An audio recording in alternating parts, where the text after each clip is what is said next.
Whoa, it's me again. Yeah, every single day it seems to happen. Amazing.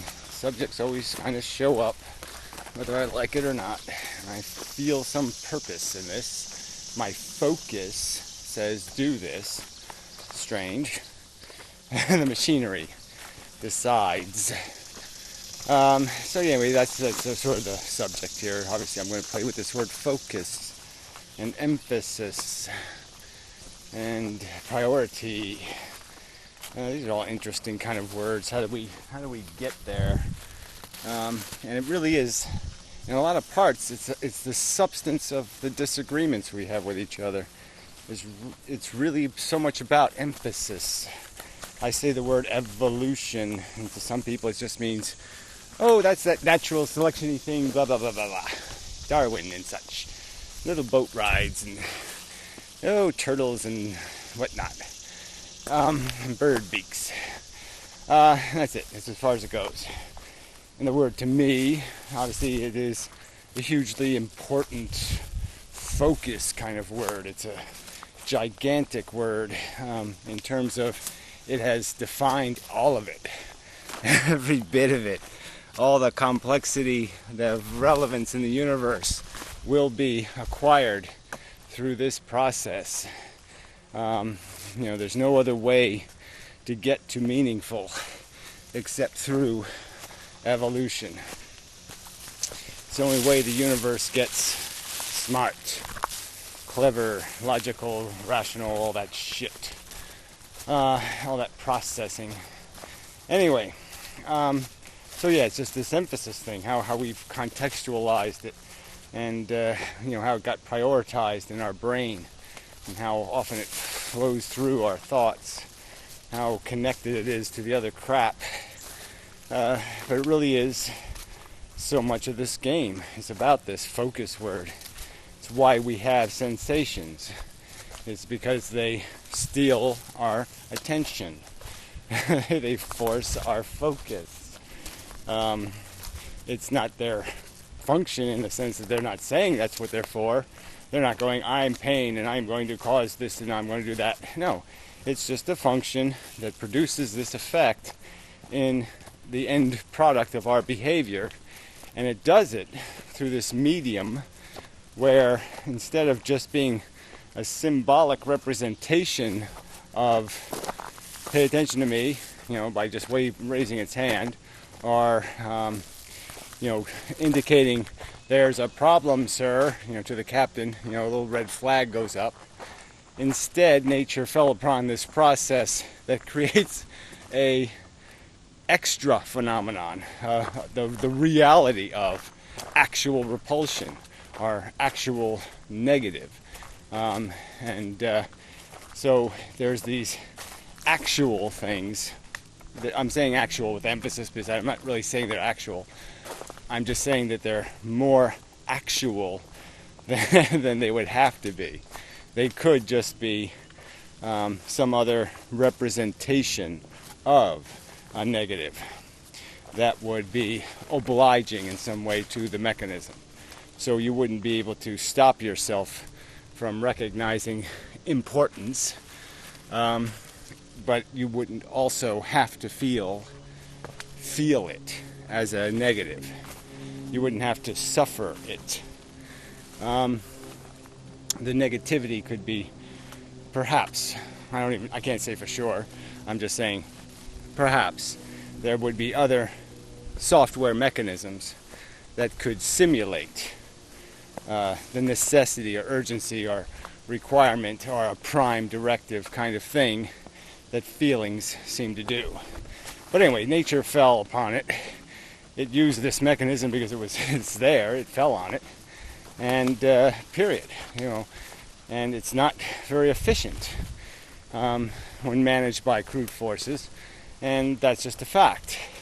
And so there's too much pain in circumstances and too little in others. Too much desire here, too little there. It's not perfectly apportioned, these whips and carrots that are thrown into our consciousness. But again, it's just about the reason why they exist is to orient us, to force us into a different pattern of behavior. It exists because it tends us to do these things that we're required to do biologically. And now, since our biology has put an extension on the building of knowledge, we've associated the knowledge, connected the knowledge to these crude biological correlates of love and compassion and caring and hate and, the positive and negatives that exist in us viscerally. We have now connected these logical tendrils to recognize that things fit into these categories that our biology doesn't recognize. Our biology isn't innately afraid of, think of something poisonous that's pretty. Dart frogs.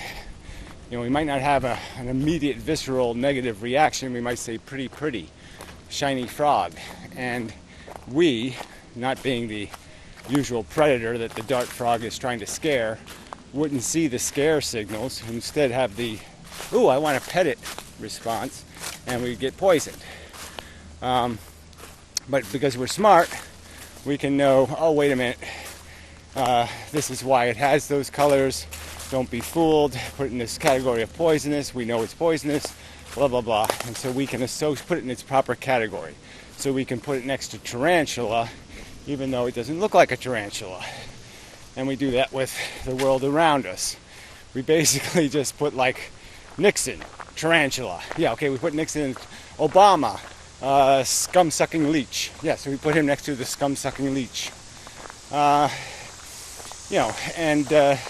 We categorize things that don't overtly appear to be that thing, but we know through knowledge that that's the category it belongs in.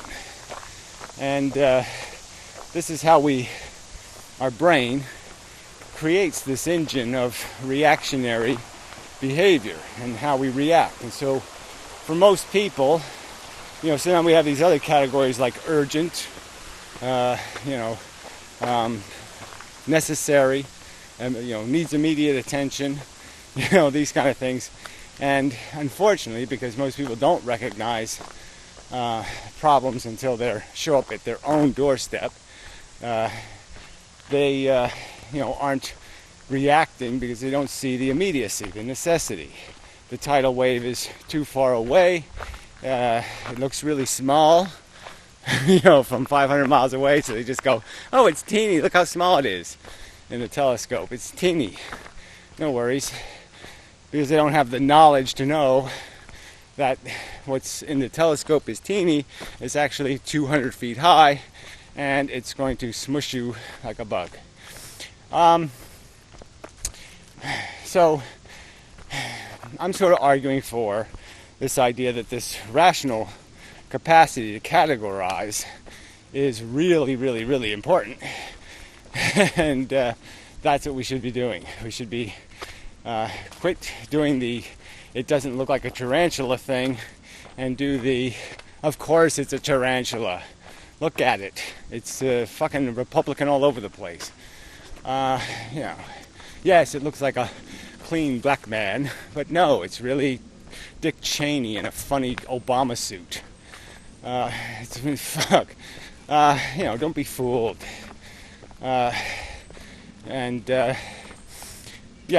So anyway, so back to this focus thing and the emphasis in your life and the mission statements even. So here's a good word.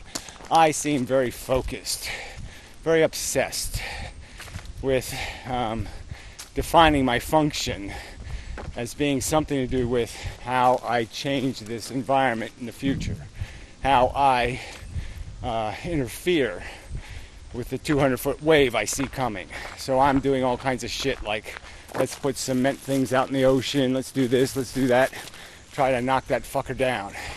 And to the people who don't see the wave, that looks pretty irrational. But to people who get it, yeah, it says, okay, yeah, that's what you gotta do. That's what life is. You gotta, stop waves. You gotta stop things that are gonna create a bunch of mess.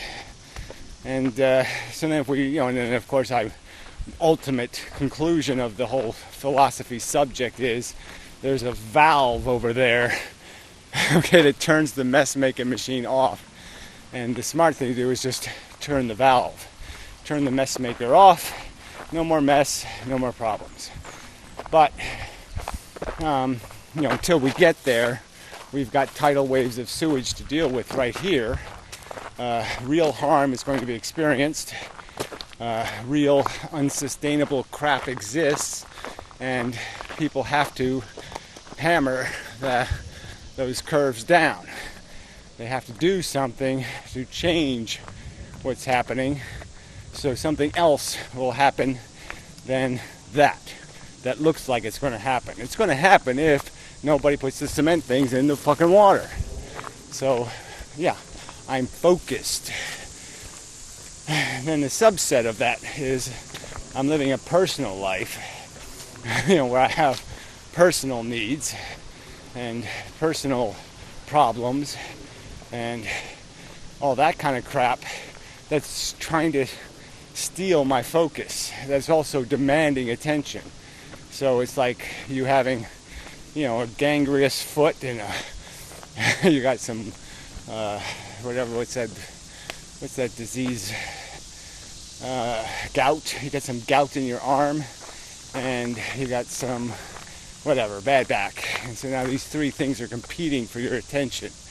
And so as we live our lives, our different mission statements, our different descriptions of who we are and what we're trying to do have to compete with each other for the attention of the body. Because there's only one body, and there's only one actor, and somebody gets to own it for a while. And that's the trick of defining who's the owner. Wow, what a quiet motorcycle. Must be electric. That is pretty cool. Well, not a motorcycle. Little kid mini bike. So damn quiet. Amazingly quiet. Might be one of those, not even those little four-cycle engines are still pretty loud. It's got to be electric or something. But that's nice. Yeah, electric motorcycle. I didn't even think of that. I wonder why. Because the batteries are really heavy and there's no way it would work. Oh, it's just for kids. Yeah, okay. Yeah, it works as a kid's toy. Okay. Well, I'd still want one then. 30 miles an hour is fast enough for me. Yeah. Get me an electric motorcycle. Yes, it probably qualifies as a moped or something, but I'll paint it red and put some stripes on it or something. It'll look cool. Fuckers. Anyway, where was I? Subject, probably. Focus. Yeah, see, so my focus got turned. I got to reminiscing about the good old motorcycle days, lamenting, my, foot walking stuck position of the current circumstances. And so yes, my brain went somewhere else. Focus was lost where it was, and it was migrated over to this crap that doesn't matter. Now, I guess I would argue the point of the video is most human beings are migrated to crap that doesn't matter, and they're not even close to this important future. This is where the real important shit's happening, and they're off chasing butterflies up there. The delusional notions of I'm a cool person, life is fun, and whatever it is, bibble babble. I need, when obviously they don't. I didn't need to ride a motorcycle a minute before I saw that kid. Yeah, I only needed it because it came into my consciousness, and all of a sudden I reminisced, and all of a sudden now I need. But I don't need. I need just as much as I didn't need a minute before. And I only need because I'm focusing on that need. So if people just get off of their ego bullshit, slide their perception into some more neutral territory, less bias, less personal, they'll be able to see how clear it is, how obvious it is. You don't really need nothing, except to be spared the burden of fixing what shouldn't have been broken. Alright, that's probably enough. Didn't intend to get to the preachy ending, but do like my preachy endings. Yeah, they sort of is important too. Keep emphasizing it. Your perception of value is just a perception. Until you can prove it logically, doesn't mean much. You can say it's fun, but that's not proving it's fun. Yeah. It's not proving it's worth it either. And that's the big word. Worth it. That's probably that's a subject perfect for a video, right? Worth it. Yeah, you could talk a few years on that one. Yeah, girl in shorts. Talk a few years on that one too. Well, it's better to think on that one. Anyway, till next time. Last of the insufferably hot days, I believe. So, till next time. There's a rock in my shoe. Stealing my focus. Rub. I can feel the hole being dug. See? Stole my focus. Stole it. Right in front of us. It stole it. Anyway, till next time.